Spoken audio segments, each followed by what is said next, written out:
من يهده الله فلا مضل له ومن يضلل فلا هادي له وأشهد أن لا إله إلا الله وحده لا شريك له وأشهد أن محمدا عبده ورسوله أما بعد فإن خير الحديث كتاب الله وخير الهدي هدي محمد صلى الله عليه وسلم وشر الأمور محدثاتها وكل محدثة بدعة وكل بدعة ضلالة وكل ضلالة في النار.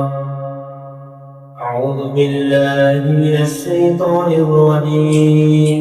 بسم الله الرحمن الرحيم.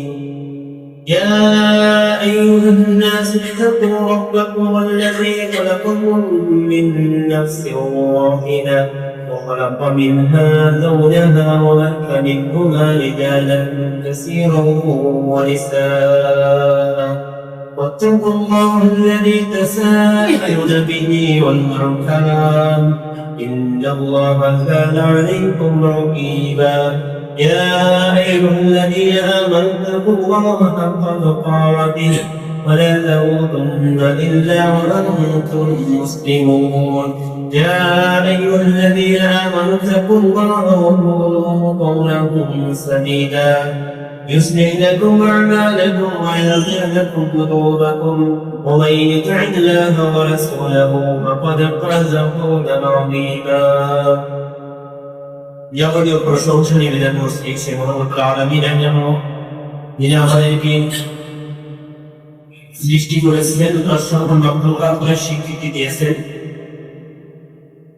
আমাদের জীবনকে বাঁচিয়ে রাখার জন্য খাবারের ব্যবস্থা করেছেন, অক্সিজেনের ব্যবস্থা করেছেন, আমাদের আত্মাকে বাঁচিয়ে রাখার জন্য আসমান থেকে গরম তরল করেছেন, আমাদের আমাদের ইমান দিয়েছেন যে ইমানের ভিত্তিতে আমরা পরকালে জান্নাত নির্মা জাহান্নামে প্রবেশ করব। আমাদের আমাদের ইমান থাকার জন্যই আজকে আমরা ইবাদত করার জন্য মসজিদে উপস্থিত হতে পেরেছি। দুনিয়ার এই সমস্ত কাজকে পরিহার করে সে মহান রব্বুল আলামিনের শুকরিয়া জ্ঞাপন করতে সকলেই বলছি আলহামদুলিল্লাহ। শান্তি ও মদিনা প্রিয় নবী মুহাম্মদ রাসূলুল্লাহ সাল্লাল্লাহু আলাইহি ওয়াসাল্লামের উপর যারা আদর্শকে বাস্তবায়ন করার মাধ্যমে রয়েছে দুনিয়াবি শান্তি এবং পরকালের মুক্তি, সকলেই বলছি সাল্লাল্লাহু আলাইহি ওয়াসাল্লাম।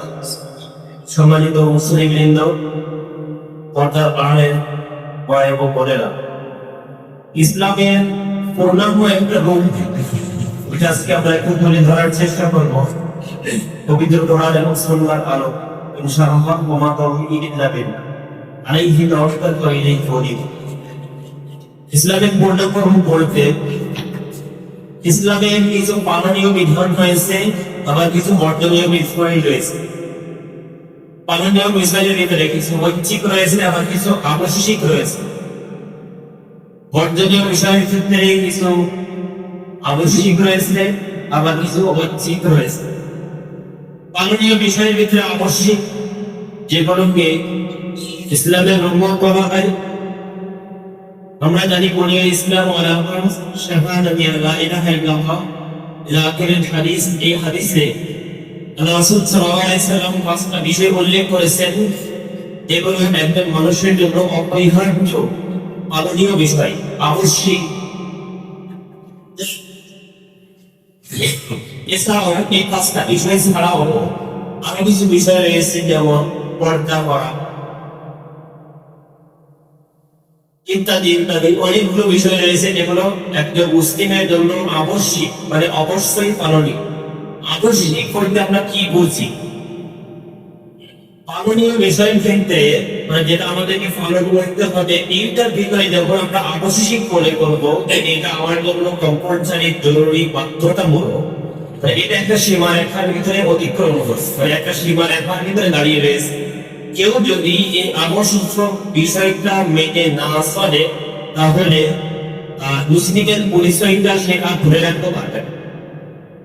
আমরা যদি সালাতের কথা দেখি, আল্লাহ রাসূল সাল্লাল্লাহু আলাইহি ওয়াসাল্লাম স্পষ্ট আমাদেরকে জানিয়েছেন বাইনাল আবদি ওয়া বাইনাল কুফরি তারকুস সালাত। কোন ব্যক্তি যদি সালাত কায়েম করে, সালাত আদায় করে, তাহলে সে মুসলিম, একেবারে সীমারেখা মধ্যে। আর এই সালাতটা আমাদের ফরজ সালাত। কোন ব্যক্তি যদি ফরজ সালাত সে আদায় করলো, তাহলে সে মুসলিম। ওয়া বাইনাল কুফরি, এবং যদি কেউ এটাকে এড়িয়ে চলে, ছেড়ে দেয়, তাহলে সে এই সীমানাকে অতিক্রম করে সে কুফরিতে প্রবেশ করলো। আমরা বলছি না যে সে কাফের হয়ে গেছে, যদি এটার মধ্যে অনেক হাদিস রয়েছে যে ক্ষমা দেয়, তবে এই ব্যক্তি একটা সীমারেখাকে অতিক্রম করার কারণে বা ধৈর্য পালন না করার কারণে সে আর মুসলমানের অস্তিত্ব ধরে রাখতে পারে না। এটা হলো আদর্শিক। এভাবে একটা ব্যক্তি তারপরে সিয়াম পালন করার খরচ, এই ব্যক্তি যদি সিয়াম পালন করে, তাহলে সে তার মুসলিমের যে সীমারেখাটা বা মুসলমানের যে পরিচয়টা এটা ধরে রাখতে পারছে। কোন ব্যক্তি যদি এটা ছেড়ে দেয়, তাহলে সে ওই সীমারেখাকে অতিক্রম করার কারণে তার অস্তিত্ব টিকিয়ে রাখতে পারছে না, মুসলমানের পরিচয়টা সে আর ধরে রাখতে পারছে না। আবশ্যিক বিষয়টা হলো এরকম। এটার বিষয়ে আমরা যদি ইসলামের প্রত্যেকটা আদর্শিক বিষয়টা দেখি, তাহলে প্রত্যেকটা বিধানের সাথে আপনার এটা বর্ণনা করা আছে, যদি আপনি এটা না করেন তাহলে শাস্তি হবে।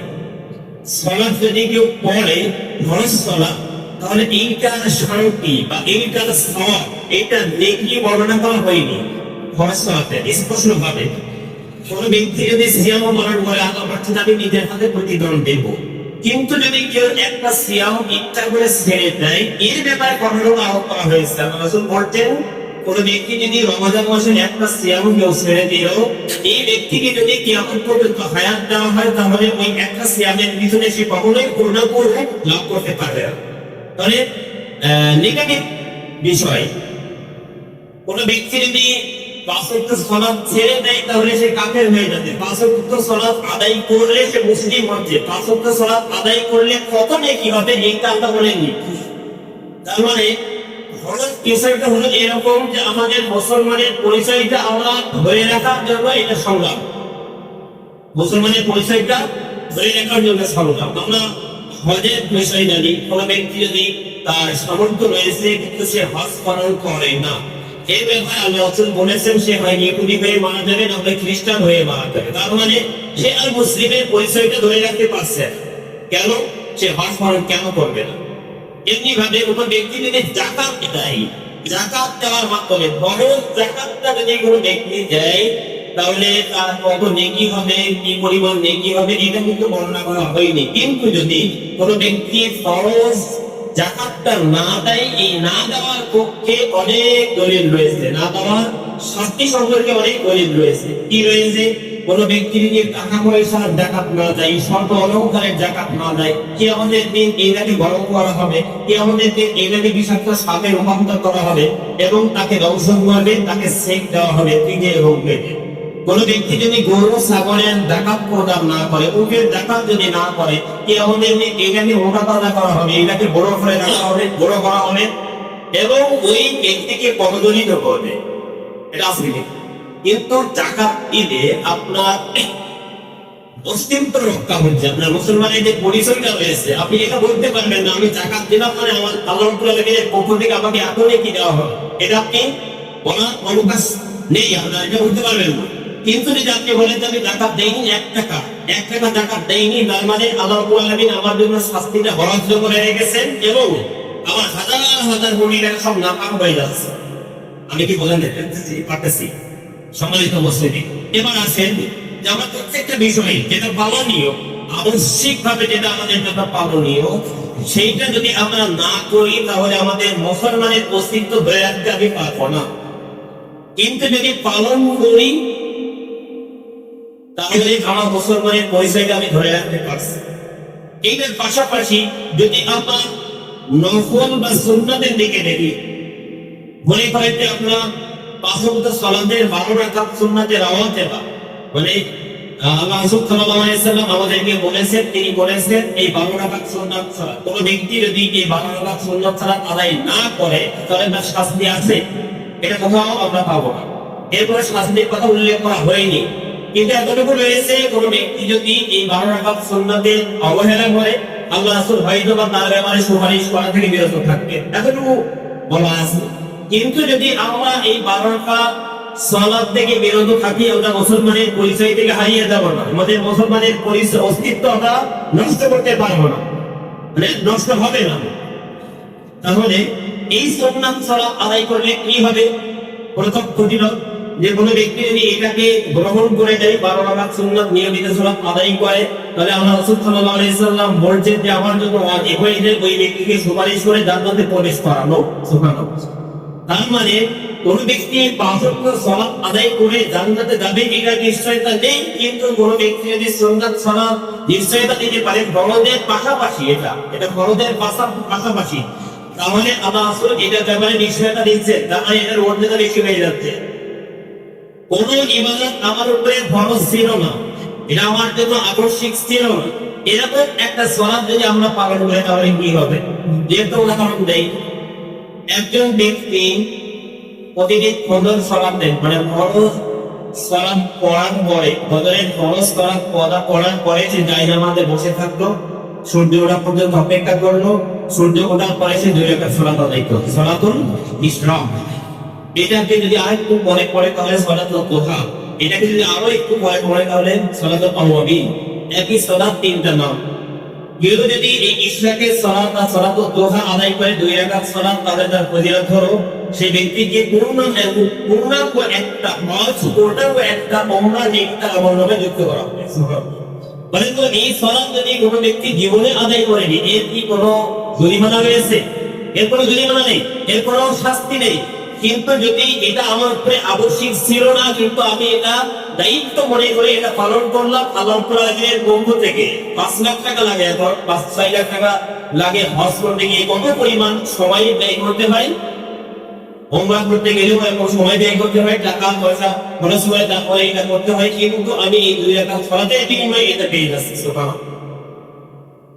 এমনকি দেখেন যে যেই সালাতটা আপনার একেবারেই জরুরি নাই, মানে আপনার কোনো বিষয় নেই, এরকম একটা কাজ আপনি করবেন, আপনার ব্যক্তিগত একটা ইবাদত মানে কাজ করবেন আপনার দুনিয়াতে, হতে পারে সেটা বিয়ে শাদী, হতে পারে আপনি ব্যবসা বাণিজ্য শুরু করবেন, অথবা আপনি যে কোনো একটা চাকরিতে অংশগ্রহণ করবেন, এটা ভালোভাবে নাকি খারাপ হবে এটা সিদ্ধান্ত নেওয়ার দায়িত্ব আপনার। আপনার বিবেক বুদ্ধি আপনাকে বলে দেবে যে আমি এই কাজটা করবো কি করবো না, এটা সম্পূর্ণ আপনার স্বাধীনতায় আল্লাহ রাব্বুল আলামিন ছেড়ে দিয়েছে। কিন্তু যদি এই স্বাধীনতাটা আমি আমার উপরে না দিয়ে আমি এইটাকে সম্পূর্ণরূপে আল্লাহ রাব্বুল আলামিনের কাছে মানে সাপোর্ট করে দেই, মানে তারপরে ছেড়ে দিই, তার মানে কি আমি চাকরি করবো কি করবো না, আমি ব্যবসা করবো কি করবো না, আমি এই বয়সে বিয়ে করবো কি করবো না, এইরকম ইত্যাদি ইত্যাদি বিষয়ে যেগুলো সম্পূর্ণটাই দুনিয়াতে।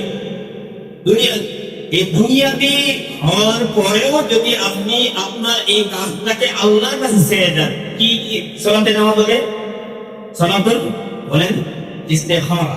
কোন ব্যক্তি যদি 2 রাকাত সুন্নাত সালাত মানে নফল সালাত আদায় করে, সালাতুল ইস্তেখারা আদায় করে এবং আল্লাহ রাব্বুল আলামিনের কাছে দোয়া করে, আল্লাহুম্মা ইন্নী আস্তাগফিরুকা বিইলমিকা ওয়া আস্তাগফিরুকা বিকুদরাতিকা, এবং লম্বা একটা দোয়া রয়েছে। এই দোয়াটার অর্থ হলো, হে আল্লাহ তুমি যদি এই কাজটাকে ভালো মনে করো তাহলে আমার জন্য নির্ধারণ করে দাও, তুমি যদি এই কাজটাকে ভালো মনে করো তাহলে এর ভিতরে তুমি বরকত দিয়ে দাও এবং আমাকে ওই দিকে ঢুকিয়ে দাও। আর এই কাজটা যদি আমার জন্য অকল্যাণ করা হয়, আমার জন্য ক্ষতি হয়, তাহলে এখান থেকে আমাকে বিরত রাখো এবং আমার কাছ থেকে এটাকে দূরে সরিয়ে নিয়ে যাও। এটা আমি দায়িত্ব নিলাম আল্লাহর উপরে। যে দায়িত্বটা আল্লাহর উপরে দেওয়াটা আমার জন্য বাধ্যতামূলক ছিল না, এটা আমার জন্য নফল ছিল, এটা আমার জন্য অতিরিক্ত ছিল, কিন্তু আমি আল্লাহর কাছে দায়িত্ব দিয়ে দিলাম। বিনিময় কি হলো? আল্লাহ রাব্বুল আলামিন নবীদেরকে যেভাবে ওহী করতেন জিবরাইল আলাইহিস সালামের মাধ্যমে, ঠিক একই রকম ভাবে আপনি মুমিনদেরকে আপনার হৃদয়ে আল্লাহ রাব্বুল আলামিন ইলহাম করে আপনাকে জানিয়ে দিবেন যে এই কাজটা বান্দা তুমি করো, এই কাজটা তোমার জন্য ভালো, অথবা এই কাজটা তুমি করো না, এটা তোমার জন্য অকল্যাণকর। সুবহানাল্লাহ। এটা আপনার 3 থেকে 7 দিন অথবা 10 দিনের ভিতরে আল্লাহ রাব্বুল আলামিন কুদরতে আপনাকে এটা জানিয়ে দিবেন, স্বপ্নের মাধ্যমে জানিয়ে দিবেন, অথবা আপনার হৃদয়ে জানিয়ে দিবেন, অথবা যে কোনো সিস্টেমে আপনাকে জানিয়ে দিবেন। কারণ কি? আপনি আপনার এই দায়িত্বটা আল্লাহর কাছে দিয়ে দিয়েছেন। সম্মানিত উপস্থিতি, এরকম অনেক সমাজ রয়েছে যেটা আমাদের জন্য পালনীয় ছিল না, বাধ্যতামূলক ছিল না, কিন্তু যদি আমরা পালন করি আমাদের মর্যাদা বেশি হয়ে যাচ্ছে, মর্যাদা আমাদের অতিরিক্ত হয়ে যাচ্ছে, অনেক বেশি হয়ে যাচ্ছে। কিন্তু যদি আমরা মনে করেন যে ১৭ টাকা খরচ বানাতে 2 টাকা সালাত আদায় করলাম না, দিয়ে 15 টাকা সালাত আদায় করলাম, 2 টাকা সালাত আদায় করলাম না, এটার মানে এই চাইতে ওই 2 রাকাতের নেকি থেকে আমাকে শুনে বর্ধিত করা হবে। এর মানে এটাই যে এটা আপনার উপরে বাধ্যতামূলক ছিল, মানে আপনি ওই 2 রাকাতের বিনিময়ে আপনি মুসলমানের অস্তিত্বটা ধরে রাখতে পারছেন। এবার আসবেন যাকাত। আপনি যাকাত দেন 1000 টাকা, আপনি এটাকে নিয়ে যদি বড়াই করেন, আমরা যদি বড়াই করি যে আল্লাহ আমি যাকাত দিলাম, সবাইকে মাইকিং করে ঘোষণা দিয়ে দিলাম যে আজকে আমার বাড়িতে যাকাত দেওয়া হবে, আপনি বাবা পেলেন যে এই ব্যক্তি যাকাত নাই, এরকম কোনো বড়াই করার বিষয়টা নয়। এটা যাকাত আমি কেন দেব, আমার যে 1000 কোটি টাকা রয়েছে, এই কোটি টাকা যেন নাফাক না হয়, এটা যেন শহরের নাম চাইতে আমি নির্দিষ্ট না হয়, এটা যেন কুকুরের বস্তু চাইতে আমি নির্দিষ্ট না হয়, এটা যেন একেবারে দুর্গন্ত জিনিসের চাইতে আরো নির্দিষ্ট না হয়, এই জন্য আপনাকে যাকাত দিতে হবে। যাকাত দিলাম আর নেকি হলো বিষয়টা এরকম নয়। যাকাত দিলাম মানে আমার মুসলমানের অস্তিত্বটা আমার ঠিক থাকলো, যাকাত না দিলাম মানে আমার ওই সম্পত্তিটা নাফাকই থেকে গেল, ওটা পবিত্র আমি করতে পারলাম না, বিষয়টা এরকম। কিন্তু যদি আমি নফল ইবাদত করি, নফল সাদাকা দেই, তাহলে আমার তো কি কল্যাণ অপেক্ষা করছে।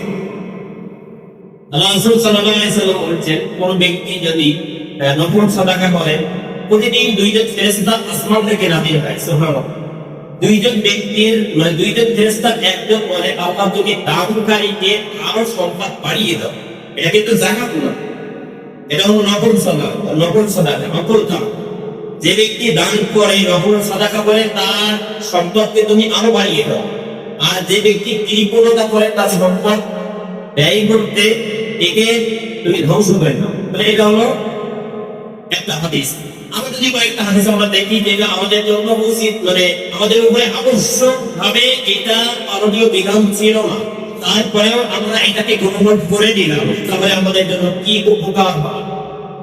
আল্লাহ রাসূল বলেছেন, তাকে একজন সাহাবী প্রশ্ন করলেন, আইয়ু সাদাকাতিন আ'দালু মাদাহ, কোন সাদাকা হলো সবথেকে উত্তম? তিনি বললেন, আনতা সাদাকা ওয়া আনতা সাহিহুন শাহীহুন, তুমি এমন অবস্থায় সাদাকা করবে, দান করবে যে তুমি একজন সুস্থ, তুমি স্বাভাবিক, মানে দান করার তোমার কোনো প্রয়োজন নেই, মানে এমন কোনো প্রয়োজন নাই যেটার কারণে তুমি দান করবে। এই মুহূর্তে যদি তুমি দান করো, এটা হলো আল্লাহ রাব্বুল আলামিনের কাছে সবথেকে শ্রেষ্ঠ দান বলে গণ্য হয়। সুবহানাল্লাহ। আমরা অনেক কেন্দ্রে যখন বিপদে পড়ে একজন অসুস্থ হয়ে গেলে দান করে, এটা হাদিস সম্মত, কিন্তু এটা আমরা একটু যদি অ্যাঙ্গেলে দেখি তাহলে এটা অনেক সময় আমাদের উপরে আবশ্যক হয়ে গেছে যে আমি বিপদে পড়ে আছি, ওই বিপদ থেকে উদ্ধার হতে গেলে আমাকে দান করতে হবে, এই জন্য আমরা দান করি। বিপদ থেকে উন্নতি লাভের জন্য আমাকে দান করতে হবে, এই জন্য আমরা দান করি। কিন্তু এটা কোনো অবকাশ নেই, এমনিতেই আমি দান করলাম, তাহলে কয়েকটা স্টেপে আমাদের উপকৃত আমরা হবো। প্রথম ধাপ হলো মৃত্যুর যন্ত্রণা থেকে আমরা মুক্তি পেতে পারি। আল্লাহ তাআলা এই সূরাতুল মুনাফিকুনের 10 নম্বর আয়াতে আমাদেরকে জানিয়েছে, শুধু বাংলায় বলছি, যে একজন মুমিন ব্যক্তি যখন ইসলামে থাকবে বা মৃত্যু আগমনে থাকবে, এই ব্যক্তিকে আল্লাহ রাব্বুল আলামিন পরকালকে দেখার জন্য সুযোগ করে দেন। সে পরকাল দেখতে পায়, সে ফেরেশতা দেখতে পায়, সে জান্নাত জাহান্নামকে দেখতে পায়, তার চোখের মনিটা অনেক পাওয়ারফুল হয়ে যায়, সে আসমান ভেদ করে জান্নাত পর্যন্ত তার দৃষ্টিটা দিতে পারে। এই মানুষটা ব্যক্তি আল্লাহ রাব্বুল আলামিনের কাছে বলে, হে আল্লাহ তুমি আমাকে একটু সময় দাও, আমি সাদাকা করব, আমি দান করব, এবং আমি সৎ বান্দাদের অন্তর্ভুক্ত হয়ে যাব, সৎ বান্দাদের অন্তর্ভুক্ত হয়ে যাব। এই আয়াতটা প্রমাণ করে যে ওই মৃত্যুর যে যন্ত্রণা রয়েছে, এই যন্ত্রণা থেকে মুক্তি দিতে পারে নফল সাদাকা বা দান। সংক্ষিপ্ত ভাবে বলছি। এরপরে রিজিকের কবরে আল্লাহ বলছেন, তাবরানী কাবীর একটা লম্বা একটা হাদিস, একজন ব্যক্তি যখন পাপ করে মারা যায়, এই পাপের কারণে তার কবরে আগুন জ্বলে, জাহান্নামের আগুন জ্বলে, দাও দাও জ্বলন্ত আগুন তার কবরে জ্বালিয়ে দেওয়া হয়। এই ব্যক্তি যদি 500 বছর আগে মারা যায়, এই 500 বছর পরে সে আপনার মাথায় হঠাৎ করে ঢুকলো, বা আমার মাথায় হঠাৎ করে ঢুকলো যে আমার বাবা, তার বাবা, তার বাবা, তার বাবা, এইভাবে গিয়ে এভাবে যদি যেতে যেতে আপনাকে আদম আলাইহিস সালামকে পাবো কেন? তাহলে আদম আলাইহিস সালাম আমাদের আদি পিতা, মানে বাবু, মানে আমাদের বাপ দাদাদের অন্তর্ভুক্ত কে? আদম আলাইহিস সালাম আমার পিতাকে আমি যেভাবে সম্মান করি, ঠিক একই রকম ভাবে তিনি সম্মান পাওয়ার উপযুক্ত। মানে যদি বাপকে যদি মানে পিতাকে যদি আমাদেরকে সম্মান করতে হয়, তাহলে এই সিলসিলায় আমরা আদম আলাইহিস সালামকে আমাদের সম্মান করতে বাধ্য। যদিও অন্য একবারের নবীদের বিষয়টা রয়েছে, কিন্তু আমরা এই সিস্টেমে ধরি। মনে করেন যে একজন ব্যক্তি সে 500 বছর আগে মারা গেছে, তিনি আমাদের 10তম বা 15তম অথবা 20তম পূর্বপুরুষ ছিলেন। তিনি কি কাজ করেছেন এটা আমার জানা নেই, কিন্তু হঠাৎ করে আমার মনে হলো যে ওই ব্যক্তিকে স্মরণ করে আমি মসজিদে 100 টাকা দান করলাম অথবা 1000 টাকা দান করছি। আল্লাহ রাসূল বলছেন যে ওই ব্যক্তির পক্ষ থেকে যদি কোনো দান করা হয় আর তার কবরে যদি জ্বলন্ত আগুন দাউ দাউ করে জ্বলে, এই দান করার সাথে সাথে মুহূর্তের মধ্যে ওই জ্বলন্ত আগুনটা নিভিয়ে যাওয়া। বলেন তো, এটা কি আমার দায়িত্ব ছিল? এটা আমার দায়িত্ব ছিল না, কিন্তু যদি আমি এটা করি তাহলে এই ফলাফলটা আমি পাবো। এই দানটা যদি আমি এখন করলাম ভাই, মানে আল্লাহ এই 10 টাকা আমি তোমার রাস্তায় দিয়ে রাখলাম, আমি যেন কবরের আযাব থেকে মুক্তি পেতে পারি। আল্লাহ এই কবরের আযাব থেকে মুক্তি পাওয়ার ব্যবস্থা আমাকে এই 10 টাকার বিনিময়ে রেখে দিবেন। কিয়ামতের দিনের অবস্থা আমরা জানি। আল্লাহ রাসূল সাল্লাল্লাহু আলাইহি ওয়াসাল্লাম আমাদেরকে জানিয়েছেন 50,000 বছরের সমান একটা দিনে মানুষ দাঁড়িয়ে থাকবে। কিসের জন্য দাঁড়িয়ে থাকবে? বিচার শুরু হয় না কেন? বিচার শুরু হয় না কেন? এবং এমন অবস্থায় তারা দাঁড়িয়ে থাকবে যে সূর্য অর্ধ কিলোমিটার অথবা 1 কিলোমিটার নিচে অবস্থান করবে, মানুষের মাথার উপরে অবস্থান করবে, এবং মানুষের ওই সূর্যের তাপে তার শরীর থেকে মানুষ জমতে থাকবে, খাবে, নিজের খাবার রাখবে, নিজের কোমর পর্যন্ত হবে, হাঁটু পর্যন্ত হবে, এরকম অবস্থা থাকবে। ওখানে এই মানে চিত্রগুলো তুলে ধরার পরে তিনি বলছেন যে ওখানে একটা ছায়া থাকবে, সেই ছায়াটার নাম হলো আরশের নিচের ছায়া। আরশ একটা বিল্ডিং, মনে করেন যে এই আরশের নিচে যে ছায়া, এই ছায়া ছাড়া আর কোনো ছায়া থাকবে, আরেকটা ছায়া থাকবে, সেটা হলো দাঁড়ের ছায়া। আরশের ছায়ার নিচে 7 শ্রেণীর ব্যক্তি অন্তর্ভুক্ত হতে পারবে। তার অন্যতম একজন ব্যক্তি হলো ওই ব্যক্তি যে ডান হাতে দান করে কিন্তু তার বাম হাতটা দাঁড়ে না। এই ব্যক্তিকে আল্লাহ রাব্বুল আলামিন সরাসরি আরশের নিচে ছায়া প্রদান করার জন্য তাকে ইসিফাত দান করবে। আরেকজন ব্যক্তি সম্পর্কে বলা হয়েছে এই ব্যক্তি সে মিনকাসবিন তাইয়্যিব, একটা হালাল রিজিক থেকে সে দান করে। আমরা যে কি পরিমাণ? একটা খেজুর পাই টাকা, অথবা অর্ধ খেজুর, অথবা খেজুরের ভিতরে যে পাতলা আঁশ রয়েছে, আঁশ, মানে এই পরিমাণ আল্লাহ রাস্তায় দান করে। শর্ত হলো কি? মিনকাসবিন তাইয়্যিব, হালাল রিজিক থেকে দান করে। এইটা যদি কোনো ব্যক্তি করে ডান হাত দিয়ে, সরাসরি আল্লাহ রাব্বুল আলামিন ডান হাত দিয়ে তার ওই দানটাকে ধরে ফেলেন, সুবহানাল্লাহ, ধরে নিয়ে আইয়ুরাব্বিহা, ওইটাকে বড় করতে থাকে, হাত্তা তাকুনা বিসনাল জাওয়ান, বড় করতে করবে। মাঝখানে রেঞ্জে দিয়ে তোমরা যেরকম ঘোড়ার বাচ্চা বা উটের বাচ্চাকে আস্তে আস্তে বড় করো, এরকম আমার রাব্বুল আলামিন তোমার ওই দানটাকে গ্রহণ করে নিয়ে বড় করতে থাকে, এবং বড় করতে করতে হাত্তা তাকুনা বিসনাল জাওয়ান, একটা বড় পাহাড়ের মতো হয়ে যাচ্ছে। এই পাহাড়ের মতো দানটাকে আল্লাহ রাব্বুল আলামিন সূর্যের নিচে রেখে দিবেন, তার নিচে আপনাকে ইসলাম দিবেন। সুবহানাল্লাহ। তাহলে এটা হলো নফল দান, নাকি ফরজ? এটাকে ফরজ দান না, সম্মানিত মুসলিম। এরপরে চিত্র আল্লাহ রাসূল বলছেন যে একজন ব্যক্তিকে যখন বিচারের মুখোমুখি করা হবে, মানে আল্লাহ সামনে বসে রয়েছেন, সে ডান দিকে তাকাবে, লা ইলাহা ইল্লাল্লাহ, ডান দিকে জাহান্নামের আগুন ছাড়া আর কিছুই দেখতে পাবে না। সে বাম দিকে তাকাবে, জাহান্নামের আগুন ছাড়া কিছুই দেখতে পাবে না। সে সামনে তাকিয়ে থাকবে, আল্লাহকে ছাড়া আর কিছুই দেখা যাবে না। আল্লাহ বিচারকের আসনে বসে রয়েছে, আমার কি হবে না হবে, এই মুহূর্তের কথা উল্লেখ করে আদম আলাইহিস সালাম বলেন যে আমি কারোর জন্য সুপারিশ করতে পারবো না। নূহ আলাইহিস সালাম বলেন যে আমি কারোর জন্য সুপারিশ করতে পারবো না। মানে এটা এত ভয়ঙ্কর, এত মানে ভয়ঙ্কর একটা অনুরোধ আল্লাহ রাসূল উল্লেখ করার পরে বলছেন যে তোমরা যদি এই জাহান্নামের আগুন থেকে বাঁচো, ডানে বামে দুটো দিক থেকে জাহান্নামের আগুন জ্বলছে, এই জাহান্নামের আগুন থেকে যদি তোমরা বাঁচতে চাও তাহলে তোমরা একটা খেজুর হলেও রাস্তায় চান করো। যদি তোমাদের কাছে একটা খেজুর না থাকে তাহলে একজন ব্যক্তিকে বলো বাবা চলো নামাজ পড়তে যাই, একজন ব্যক্তিকে বলো যে তুমি এই কাজটা করো এই কাজটা করো না, একটা ভালো কথা বলো, এই ভালো কথাটাও সাদাকার সমতুল্য হয়ে তোমাকে ওই জাহান্নামের আগুন থেকে মুক্তি দিবে। সুবহানাল্লাহ। সম্মানিত মুসলিম, আমরা বিষয়টা বলছিলাম যে কোনো ব্যক্তি যদি ফরজ ইবাদত করে তাহলে তার মুসলমানের অস্তিত্ব রক্ষা হবে, কোন ব্যক্তি যদি নফল ইবাদত করে তাহলে তার মর্যাদা বেশি হবে। আমরা যদি আরো এক বিষয় রয়েছে সিয়ামের কথা যদি ধরি, সিয়াম কোন ব্যক্তি যদি একটা তো বললাম যে একজন ব্যক্তি যদি রমাদান মাসের সিয়াম ইচ্ছা করে ছেড়ে দেয় তাহলে তা আয়াত পর্যন্ত সে চেষ্টা করলেও ওই একটা সমপর্যায়ে সে পৌঁছাতে পারবে না। কিন্তু এই সিয়ামটা যদি সে নফল সিয়াম রাখে, নফল সিয়াম রাখলে কি হবে, যেটা আমার জন্য দায়িত্ব ছিল আরাফাতের সিয়াম, এটা কি আমার উপরে দায়িত্ব, আমি যদি আরাফাত সিয়াম পালন না করি তাহলে কি আমার মুসলমানের অস্তিত্ব নষ্ট হয়ে যাবে? এটা নষ্ট হয়ে যাবে না।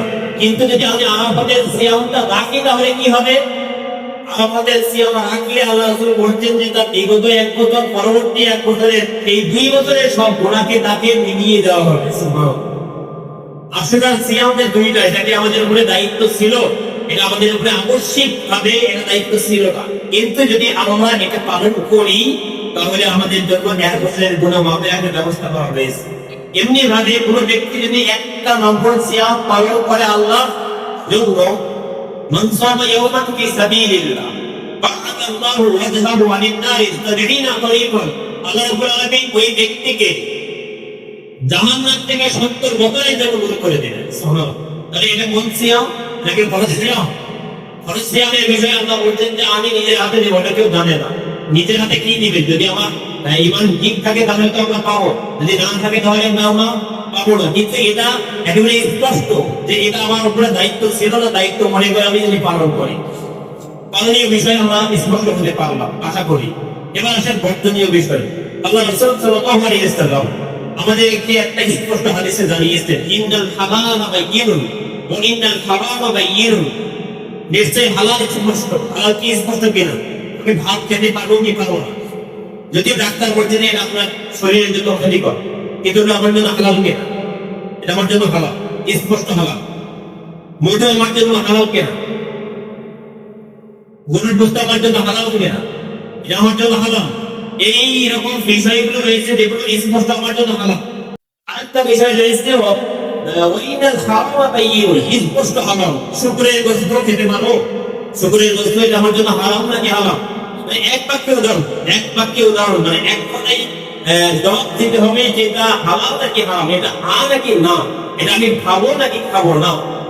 যদি খাই তাহলে তার জন্য হালাল হতে হবে, যদি না খাই তাহলে আমার জন্য হারাম হতে হবে। স্পষ্ট একেবারে আমার জন্য সত্য, এটা হালাল নাকি হারাম, এটা কোনো জবাব নেই, মানে অন্য কোনো পেশানোর কোনো সিস্টেম নেই যে এটা ইসলামী ব্যাংক করলে এটা জায়েজ, এটা যদি অন্য ব্যাংক হয় তাহলে এটার জন্য না হয়, এরকম কোনো ফতোয়া নাই। মানে এটা সুন্নাত মানেই সুন্নাত, এটা হারাম মানে হারাম, এরকম যদি স্পষ্ট হয়। শুকরের গোশত চুরি করা এটা আমার জন্য হালাল নাকি হারাম? চুরি করা এটা আমার বাপের কাছ থেকে চুরি করলে এটা হারাম হবে, আমার স্ত্রীর কাছ থেকে চুরি করলে হারাম হবে নাকি হারাম? হারাম হবে, কোনটা? এটা হারাম। সম্মানিত উপস্থিতি, এরপর আল্লাহ রাসূল বলেছেন ওয়াবাইনাহুমা উমুরুন মুস্তাবিহাত লা ইয়া'লামুহুন্না কাসীরুম মিনান নাস, এর মাঝখানে কিছু বিষয় রয়েছে যেগুলো সংযোগযুক্ত, যেটা মানুষের স্পষ্ট না যে এটা আমার জন্য জায়েজ হবে নাকি জায়েজ হবে না। আমরা আগে স্পষ্ট করার এই বিষয়টা বলি।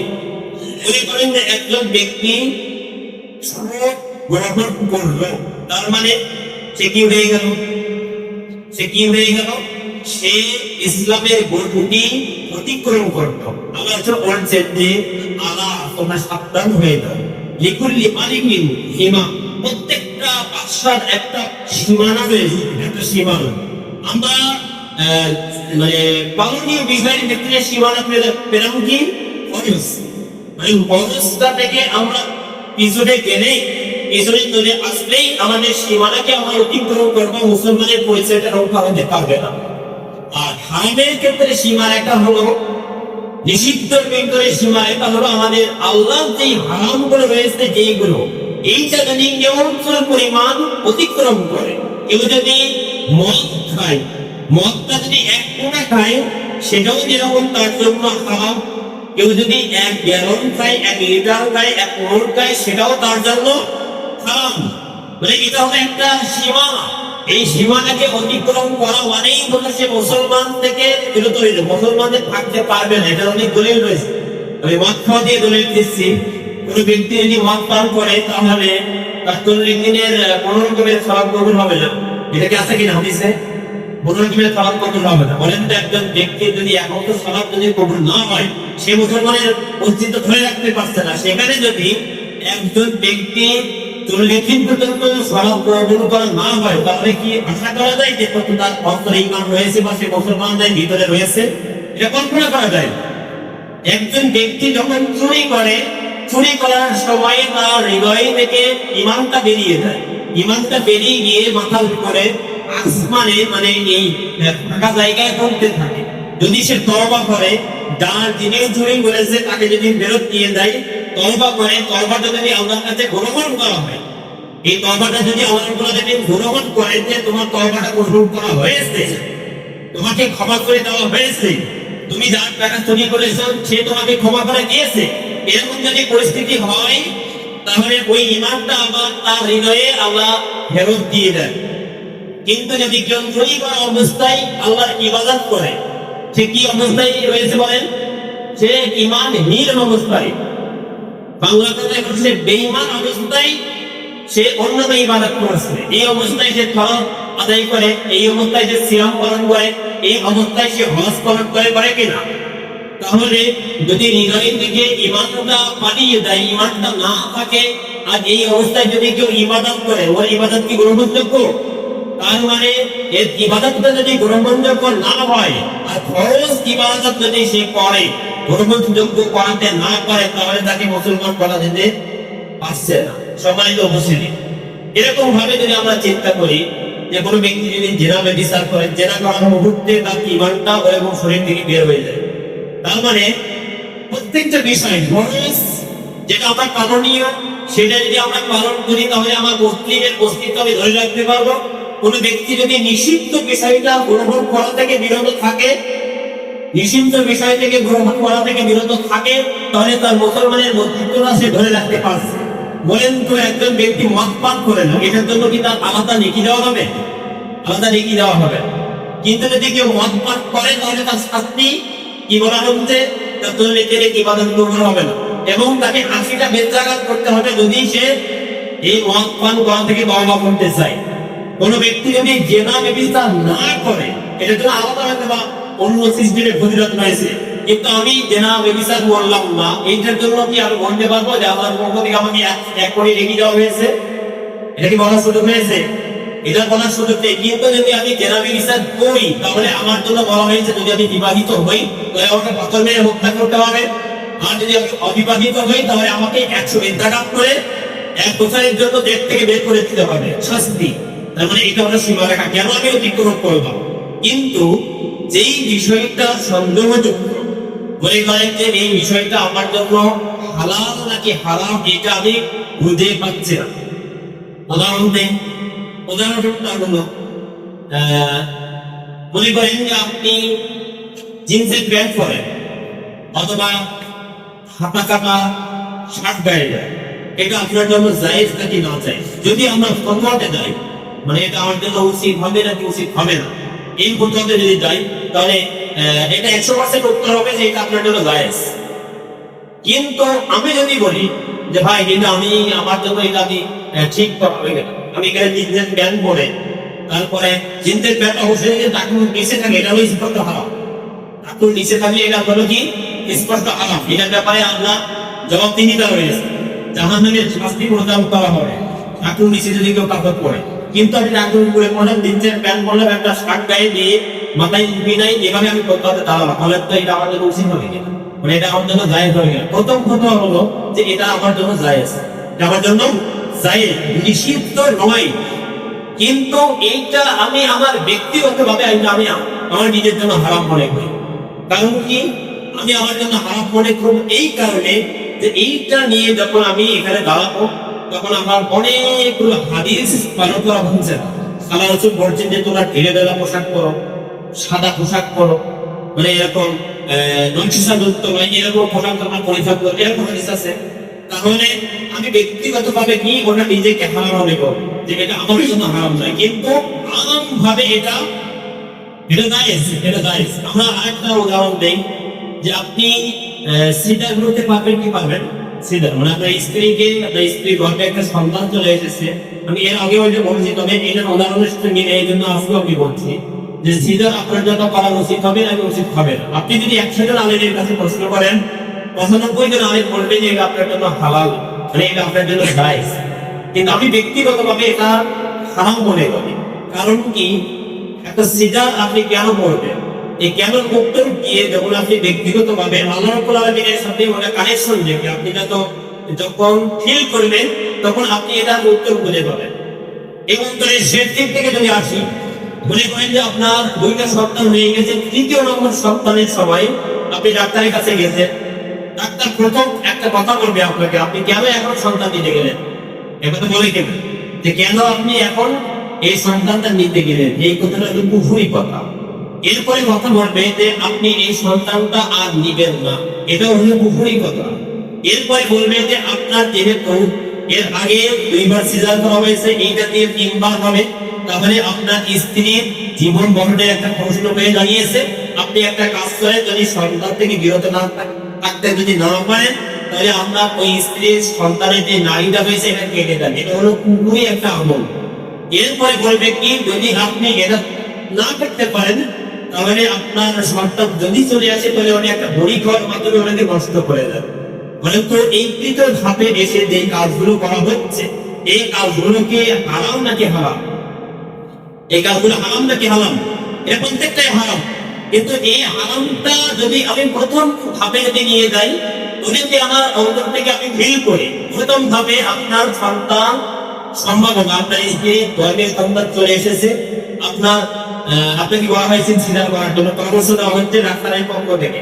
আপনি সম্পূর্ণরূপে এটা দায়িত্বটা, এটা দায়ভারটা আপনি আপনার উপরে ছেড়ে দেন।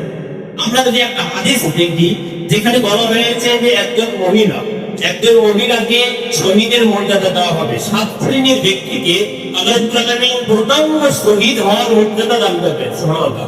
তার ভিতরে একটা হলো কোনো মহিলা যদি সন্তান প্রসব করার সময়, সন্তান জন্ম দেওয়ার সময় যদি মারা যায়, তাহলে ওই মহিলাকে আল্লাহ রাব্বুল আলামিন শহীদের মর্যাদা দান করবেন। সুবহানাল্লাহ। এখন প্রশ্ন হলো যে আপনি জিহাদ করতে যাবেন, মনে করেন যে আপনি ফিলিস্তিনে যাচ্ছেন। এই ফিলিস্তিনে যাওয়ার পূর্ব মুহূর্তে আপনি আপনার আত্মীয় স্বজনের কাছ থেকে বিদায় গ্রহণ করছেন, আপনি আমার কাছ থেকে বিদায় নিচ্ছেন, আপনি আপনার বাবা মায়ের কাছ থেকে বিদায় নিচ্ছেন, আপনি আপনার স্ত্রীর কাছ থেকে বিদায় নিচ্ছেন। বাবা আমার জন্য দোয়া করো, স্ত্রী আমার জন্য দোয়া করো, ছেলে আমার জন্য দোয়া করো, আমি ফিলিস্তিনে যাচ্ছি যুদ্ধ করতে। বলেন তো এই বিদায়টা আপনি কি আবার 3 মাস পরে ফেরত আসবেন, এই বিদায় নিবেন, নাকি একেবারে শাহাদাত মর্যাদা আপনি গ্রহণ করবেন, আমার পক্ষ থেকে শহীদ হয়ে যাবেন, এইভাবে আপনি দোয়া করবেন? কোনটা? মানে আমরা যখন জিহাদের মাঠে যাব, জিহাদের মাঠে যারা গিয়েছে, বদর যুদ্ধ যারা করেছে, উহুদ যুদ্ধ যারা করেছে, এরা কি আবার বেঁচে ফেরার আশায় যুদ্ধ করেছে নাকি মারা যাওয়ার আশায়? আমরা এই জিনিসটা দেখে করতে পারি। এই জিনিসটা যদি আমরা আমাদের ব্রেনে নিয়ে রাখতে পারি যে আমি এটা একটা ফজিলত পেলাম যে একজন মহিলা শহীদের মর্যাদা পাবে, তার মানে কি একটা মহিলা বাচ্চা জন্ম দেওয়ার সময় সে মারা যাবে, এটা হলো স্বাভাবিক একটা গতি। এই গতির কারণে আল্লাহ তাআলা তাকে একটা মর্যাদা দিয়েছেন। সুবহানাল্লাহ। এই গতির কারণেই তাকে মর্যাদা দিয়েছেন। আল্লাহ রাব্বুল আলামিন মহিলাদেরকে যে বাঁচিয়ে রেখেছেন, আমরা যে এখনো বেঁচে রয়েছি, এটা আল্লাহ অপার অনুগ্রহ। এটা হলো কোনো দয়া ছাড়া কিছুই নাই। তাহলে স্বাভাবিক গতিটা হলো একজন মহিলা মারা যাবে। এবং আমি যদি একটু মানে ওই ব্যথাকে অনুভব করা থেকে বিরত থাকার জন্য সাময়িক একটু অসুবিধা হওয়ার কারণে যদি আমি সিজার করি, যাই আপনার জন্য, কিন্তু আপনি চিন্তা করবেন যে এটা আপনার জন্য হারাম কিনা। আপনি ব্যক্তিগত পাবেন, আমি আমভাবে ফতোয়া দেবো যে এটা জায়েজ, কিন্তু আপনি নিজে থেকে ফিল করবেন যে এটা আপনার জন্য দায়ের দাবি। সম্মানিত বুঝতে আরেকটা তাহলে গেলে আপনি আরো স্পষ্ট হবেন। বাচ্চা হারুন রশিদের আমলে একটা ঘটনা, মানে ওই সময়ে একটা ফ্যামিলি ছিল, তারা পরেরকার ফ্যামিলি হারাম থেকে এত পরিমাণ তারা বেঁচে ধরতেন, হালালটা এত উচ্চ মানের, মানে এত গবেষণা করে তারা ভ্রমণ করতেন। এই উদাহরণটা তার জ্বলন্ত প্রমাণ। মানে তারা ভাই বোন দুইজন, অনেকে থাকতে পারেন, বাপ মা থাকতে পারে, কিন্তু ওই ভাই বোনের ঘটনা মূল কাজ করতে হলো সেলাইয়ের কাজ। দিনের বেলায় করতো, রাতের বেলায় টাকা অভাবে করতে পারতো না, আলো কিনতে পারতো না, এই জন্য রাতের বেলায় কাজ থেকে বিরত থাকতো, দিনের বেলায় এই কাজটা করতো, সেলাইয়ের কাজ। হঠাৎ করে একদিন হয়েছে ওই বাচ্চা হারুন রশিদের, মানে যত মনে করেন যে এমনি মন্ত্রী অথবা আর্মিরা এরকম একটা বাহিনী তার বাড়ির পার দিয়ে যাচ্ছিল রাত্রে। রাত্রে যদি একটা সরকারি বাহিনী যায়, তারা কি অন্ধকারে যাবে না আলোতে যাবে? মশাল জ্বালিয়ে দুর্বার গতিতে বিশাল বড় একটা বাহিনী নিয়ে তারা ওই রাস্তা অতিক্রম করছিল তাদের বাড়ি পুরা। জানালা দিয়ে ওই আলোটা দেখে দেখে, আলো দেখে দেখে ওই ভুলটা একটা কাপড় সেলাই করেছে, একটা কাপড় সেলাই করেছে। হতে পারে আধা ঘন্টা অথবা 1 ঘন্টা সময় লেগেছে, কাপড় সেলাই করেছে। রাত্রে এবারে ঘুমিয়েছে, পরের দিন তার মাথায় চলে আসছে যে আমার জন্য এটা দায় হবে কেন। মাথায় একটু চিন্তা করে, আমরা যদি একটু ফিল করি, চিন্তা করি যে আমি ঝর্ণাই আলো, আমি চাইনি, এমনিতে আমার কাছে চলে এসেছে, এই আলো দিয়ে আমি একটা কাপড় সেলাই করেছি, এইটার উপার্জিত সম্পদ আমার জন্য বৈধ হবে নাকি অবৈধ হবে? ভাই উত্তর দিলে দুইজনে তার পরামর্শ করবে যেটা আমাদের জন্য দায় হবে কেন। তারা উত্তর খুঁজে পায়নি। ভাই পরামর্শ দিলে যে তুমি কাদের কাছে যাও, বিচারের কাছে, বিচারকের কাছে যাও। বিচারকের কাছে কি যখন এই প্রশ্নটা করছেন, তখন এই বিচারক ভয় হয়ে গেছে, মানে তিনি আকাশ থেকে পড়ে এমন মনে হয়েছে যে আবার কি ধরনের প্রশ্ন, এটা কেমন প্রশ্ন। তারপরে হঠাৎ করে তিনি এখন স্বাভাবিক হয়ে পরিচয়টা জানতে চাইলেন যে তোমাদের পরিচয়টা কি, মানে তোমার কোন বাড়ি থেকে এসেছো। তখন পরিচয় জানার পরে ওই বিচারক রায় দিলেন যে তুমি যদি ওই ভাইয়ের বোন হয়ে থাকো, মানে তুমি যদি ওই ফ্যামিলির সন্তান হয়ে থাকো, তোমরা এত বেশি বসে করো এই সমাজে, তোমাদের জন্য এই উপার্জিত সম্পদ হারাম হবে। বুঝতে পারিনি বলে, মানে তারা এত উচ্চ পরিমাণ ইমান ধারণ করার জন্য এই সমাজে অতিবাহিত করে, নিজের জীবন জীবিকা নির্বাহ করে, যে তাদের জন্য যেহেতু এটা সন্দেহের একটা বিষয়, তারা সন্দেহের ভিতরেই যাবে না। এজন্য ওই বিচারক রায় দিয়ে ওইটাকে হারাম করে দিয়ে ওটাকে দান করার ব্যাপারে ফতোয়া দিয়ে দিলেন। এখন আপনি চিন্তা করবেন যে আমি কোন পর্যায়ে ইমানটা আমি আল্লাহ তাআলার কাছে দেখাতে চাই, কোন পর্যায়ে আমার ইমানটা আমি ধরে রাখতে চাই। স্পষ্ট খারাপ বিষয়টা আপনি গ্রহণ করলে আপনি স্পষ্ট শাস্তির সম্মুখীন হবেন। কিন্তু আপনার যে কোনো সন্দেহের বিষয়টা, আমরা দোয়া করি কি সানা আল্লাহুম্মা বা'id বাইনি ওয়া বাইনা খাতায়ায়া কামা বা'আদতা বাইনাল মাশরিকি ওয়াল মাগরিবি। অর্থ কি জানেন? আল্লাহ আপনি আমাকে এবং আমার পাপকে, মানে যে পাপটা আমাকে ধরে, এই পাপকে এবং আমাকে এত দূর করে দেন যেরকম পূর্ব এবং পশ্চিম দূরে হয়েছে। সুবহানাল্লাহ। তার মানে আমি যদি আল্লাহ তাআলার কাছে দোয়া করি, আল্লাহ মানে আপনি আমাকে এবং হারামকে এত দূর করে রাখেন যেরকম পূর্ব এবং পশ্চিম দূরে রয়েছে, আমি যেন কোনোভাবেই ওই হারামের সংস্পর্শে না আসি, মানে হারামের বাবার জন্য আমাকে না করে। আল্লাহ বলছেন যে কি, যে সুদের তোমরা ধারে কাছে যেতে যাবে না, কিন্তু তোমাদের ওই সুদের যে বাবা এগুলো তোমাদের শরীরে রাখবে। এই জন্য তোমাকে এমন স্থানে যেতে হবে যে ওই সুদের বাবা যেন তোমার কাছে না রাখে। আপনি কোনো কারণে আপনার পরিচিত একটা বন্ধুর সাথে আপনি দেখা করতে গিয়েছেন ইসলামী ব্যাংকের ভিতরে, ওখানে যাওয়ার সাথে সাথে আপনাকে যে একটা বাতাস দেওয়া হলো, এসির বাতাস, বলেন তো এটা কিসের বাতাস? যেন সুদের বাতাস।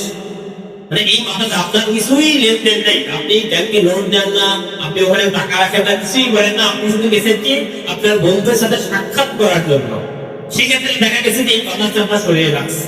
সময় বলছে অনেকগুলো বিষয় রয়েছে, আমরা এগুলো যদি বুঝে শুনে চলি তাহলে হারাম আমার কাছে কখনোই আসতে পারবে না। যদিও এটা অনেক আলেম ওলামা আপনার কথা বলে দিবে। এবার আসলে আরেকটা বিষয় আছে, ইসলামের পূর্ণাঙ্গের হুকুম নিয়ে আমরা বলতে যাচ্ছি। পূর্ণাঙ্গ হবে একটা বললাম কি, যেটা আমার জন্য পালনীয়, পালনীয় বিষয়ে ভাগ বললাম, যেটা আমরা পালন যদি না করি তাহলে আমরা মুসলিমের পরিচয় থেকে বেরিয়ে আসবো। আর যেটা আমাদের বিষয়ে আমাদের কাছে যেটা পালনীয় আবশ্যিক নয়, রকম সুন্নাত, এটা যদি আমরা না করি আমাদের জন্য কোনো ক্ষতি নয়, কিন্তু যদি আমরা এটা পালন করি তাহলে আমাদের মর্যাদা বেশি হয়ে যাবে। হারামের বিষয়, মানে নিষিদ্ধের বিষয়ে আমরা বললাম কি স্পষ্ট হালাল যেগুলো এটা আমরা গ্রহণ করবো, স্পষ্ট হারাম যেগুলো থেকে আমরা বিরত থাকবো। স্পষ্ট হারাম থেকে যদি আমরা ফুল পরিমাণ বিরত মানে ওইটাকে যদি গ্রহণ করে নেই, তাহলে আমরা আমাদের মুসলমানের অস্তিত্বকে আমরা বিলীন করে দেব।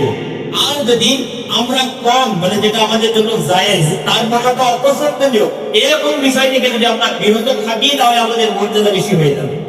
এবার আসলে আর একটা বিষয়, আমাদের কাছে অনেক বিপদ ভাবতেন, আমি আলোচনা শেষ করব। আমাদের কাছে অনেক বিপদ ভাবতেন। এই বিপদ আপদটা আপনার দুই ধরনের, একটা হলো আমাদের পাপের কারণে বিপদ, আর একটা হলো এমনিতেই বিপদ। এমনিতেই যদি আল্লাহ বিপদ দেন, তাহলে এই বিপদের নাম হলো মুসিবাতুল আকবার। আল্লাহ চাচ্ছেন যে আপনাকে জান্নাতুল ফেরদাউস দিবেন, কিন্তু আপনার ইবাদত এটাকে সেই পর্যায়ে পর্যন্ত পৌঁছানো সম্ভব হচ্ছে না। তাহলে আপনি কি করবেন? আপনি ইবাদত করবেন, পাশাপাশি আল্লাহ আপনাকে এমন একটা বিপদ দিয়েছেন, ওই বিপদে আপনি ধৈর্য ধারণ করছেন। আল্লাহ দেখায় আপনি তাকে অমান্য করছেন না। এই বিপদের মাধ্যমে আপনাকে এমন মর্যাদা দেওয়া হয়েছে, একদিকে ভালো কাজের নেকি সমান সমান, ভালো কাজের নেকি যোগ হলো আপনার ওই বিপদ আমাদের নেকি সমান সমান আপনার জন্য জান্নাতুল ফেরদাউস। যদি আপনার ওই জান্নাতুল ফেরদাউসটা আল্লাহ রাব্বুল আলামিন বরাদ্দ করেন, কিন্তু আপনি নেকি দিয়ে সেটা সম্ভব হচ্ছে না, তাহলে ওই বিপদ আপদ দিয়ে আল্লাহ রাব্বুল আলামিন এই কাজটাকে করবেন। উদাহরণ দেই একটা, যে এমনিতেই বিপদ হঠাৎ করে আপনি ইনস্টল করবেন, এটাকে আপনার তাহলে এটাকে আল্লাহ দিয়েছে, আল্লাহ আপনাকে এমনি দিয়েছে। মনে করেন একজন ব্যক্তি সে 5 ওয়াক্ত সালাত আদায় করে, সে সুন্নাত সালাত আদায় করে, নফল সালাত আদায় করে, সে ফরজ সিয়াম পালন করে, সব ধরনের ইবাদত সে করে। নফল সুন্নাত যত ধরনের ইবাদত রয়েছে সে করার জন্য চেষ্টা করে, কোরআন তেলাওয়াত করে, সে জানাজা অংশগ্রহণ করে, ইত্যাদি ইত্যাদি বিভিন্ন রকমের ইবাদত তার আমলে রয়েছে। হঠাৎ করে এই ব্যক্তি একদিন অসুস্থ হয়ে গেল। এই ব্যক্তি ইসলাম করে সে কোনো রকমের ইবাদত করতে পারছে না, সে 5 ওয়াক্ত জামাতের সালাত আদায় করাটাও সে পালন করতে পারছে না, সে বিছানায় শুয়ে গেছে, তার ব্রেনটা নষ্ট হয়ে গেছে, অথবা সে প্যারালাইসিস হয়ে গেছে, মানে কোনো রকমের ইবাদত সে করতে পারছে না। এটা ফজিলত কি? এটা ফজিলত হলো যে ওই ব্যক্তি তার আগের আমল যেই পরিমাণ করতো, যেই পরিমাণ নেকি তার আমলনামায় জমা করতো, এই অসুস্থ হয়ে যাওয়ার পরে সে যদি 10 বছর পর্যন্ত বিছানায় শুয়ে থাকে, সে যদি 20 বছর পরে মারা যায়, সে যদি 50 বছর ধরে কোন ভুকে থেকে মারা যায়, যদি সে নাফাকি অবস্থায় থাকে, মানে সে পরিষ্কার পরিচ্ছন্ন কিছুই থাকতে পারে না, তাহলে তার অসুস্থ হওয়ার আগের যেই নেকিটা তার আমলনামা জমা হতো, পূর্ণাঙ্গ সেই নেকিটা তার আমলনামা জমা হতো। সুবহানাল্লাহ। তাহলে এটা কি ভালো নাকি খারাপ? আরেকজন ব্যক্তি মুসিবাতুল রাফি, মানে আপনি অন্যায় কাজ করছেন, আল্লাহ চাচ্ছেন যে আপনার ওই অন্যায় থেকে বিরত রাখবেন, এটা হলো মুসিবাতুল রাফি। মানে আপনি সালাত আদায় করেন না, আপনি ওয়াজ দিয়ে বেড়ান, আপনি বিড়ি সিগারেট খান, আপনি বেপরদা মহিলাদের সাথে সম্পর্ক রয়েছে, বিভিন্ন রকমের অপকর্মের সাথে আপনি জড়িত রয়েছে। এখন এখান থেকে আল্লাহ আপনাকে বিরত রাখতেছেন, একটা বিপদ দিয়েছেন, আপনি স্ট্রোক করেছেন, অথবা এমন কিছু রোগ হয়েছে, আপনার ব্রেনটা সম্পূর্ণ চেঞ্জ হয়ে গেছে। আপনি দেখা গেছে যে এর আগে আপনি সালাত আদায় করতেন না, আপনি এখন করেন, আপনি এর আগে ভালো কাজ করতেন না, এখন করেন। তার মানে এইটা যদি আপনি করেন, এটাও আপনার শাস্তির কারণে হয়েছে, শাস্তির কারণে হয়েছে। তো মানে আপনি যে অপরাধ করেছেন, এই অপরাধের কারণে এটা শাস্তি হয়েছে, কিন্তু এই শাস্তিটা আল্লাহ দিয়েছেন আপনাকে ভালো মানুষ বানানোর জন্য। ফলাফলটা কি হলো যে আপনার আগের যে ইবাদত গুলো রয়েছে, আগের যে ইবাদতটা আপনি বলতেন না, আগের যে ইবাদতটা রয়েছে যেগুলো আপনি বলতেন না, এখন করেছেন এবং তওবা করেছেন। এই তওবা করার কারণে আগের যে পাপগুলো রয়েছে এগুলো সব নেকি দিয়ে পরিবর্তন করা হয়েছে। সুবহানাল্লাহ। আর কোনোটাই আপনার জন্য ক্ষতি নয়। আপনার এই জীবনে যা কিছু হবে এর ভিতরে কল্যাণ রয়েছে, বিপদ হলেও কল্যাণ রয়েছে, যা কিছু আছে আপনার জন্য কল্যাণ রয়েছে। এমন কি আল্লাহ উদাহরণ দিয়েছেন যে একজন ব্যক্তির পায়ে যদি একটা কাঁটা ফোটে, উদাহরণ পেয়েছেন কিনা? এই কাঁটা কেন ফুটলো? আপনার কাঁটা ফোটার কোনো কারণই নেই, এমনিতেই আপনার কাঁটা কেন ফুটলো? এটা আমার কোরআনের ইনসাফের দিক থেকে আপনাকে ওটার প্রতিদান দিবেন। যেই পরিমাণ কষ্ট আপনি কাঁটা ফোটার কারণে পাবেন, সেই পরিমাণ পাপ আপনার আমল নামা থেকে আল্লাহ ডিলিট করে দিবেন। আল্লাহ বলে ইনসাফ পায়, আপনি যত বড় বিপদে পড়বেন তত বড় নেকির কারণ আপনি হয়ে দাঁড়াবেন। এরপরে আসেন যে সর্বশেষ হলো যে আপনার কারণে এই বিপদের মুহূর্তে আপনাকে করা হবে, এর মানে এটা নয় যে আপনি ওই বিপদের ভিতরেই ঢুকে যাচ্ছেন।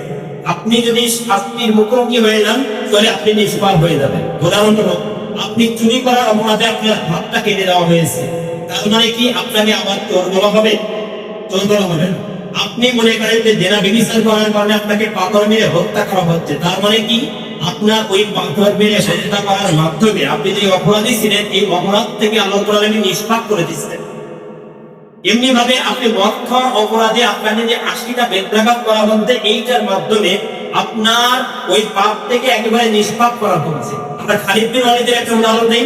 আল্লাহ রাসূল একটা মহিলাকে শাস্তি দিচ্ছিলেন, হঠাৎ করে ওই জেনাকা মহিলাকে তার একটা রক্তের ছিটা লাগলো খালিদ বিন ওয়ালিদের গায়ে। তিনি বললেন যে সি সি, একটা নাপাক মহিলা কম আমার শরীরে রাখতে আল্লাহ তাকে ধমক দিলেন। দিলেন কিনা? কেন দিলেন? যে এই মহিলা এত পরিমাণ তওবা করেছে যে এই মহিলার তওবাটা যদি একটা এলাকায় ছড়িয়ে দেওয়া হয় তাহলে আমার উপরে সবাইকে ক্ষমা করে দিবেন। সুবহানাল্লাহ, এত পরিমাণ সে তওবা করেছে।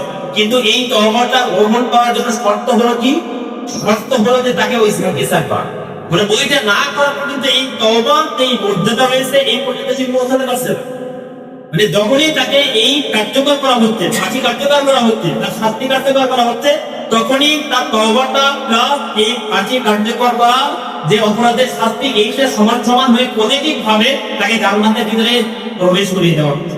আশা করি বুঝতে পেরেছেন। আমি আমাদেরকে এইভাবে ইসলামের প্রত্যেকটা বিষয়ে গবেষণা করার তৌফিক দান করুন। আমিন। ওয়া আলহামদুলিল্লাহি রাব্বিল আলামিন। আলহামদুলিল্লাহি ওয়াহদাহু ওয়াসসালাতু ওয়াসসালামু